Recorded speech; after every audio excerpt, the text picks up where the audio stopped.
Kwa muda mrefu sana tumekuwa tukitamani, ama mimi binafsi nimekuwa nikitamani kuona kolabo ya Mbosso na kijana wetu kutoka hapa Tanzania Harmonize, tangia pale alivyokuwa Wasafi WCB.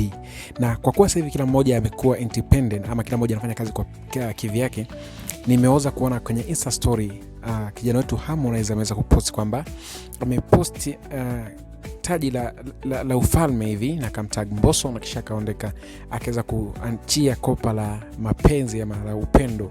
Kwa hivyo huenda tukatarajia mix ama tukatarajia ngoma ya hawa wawili. Ni kitu ambacho mimi mwenyewe nimekuwa nikitarajia na nimekuwa nikiomba sana kuja kuona collab kati ya hawa wawili.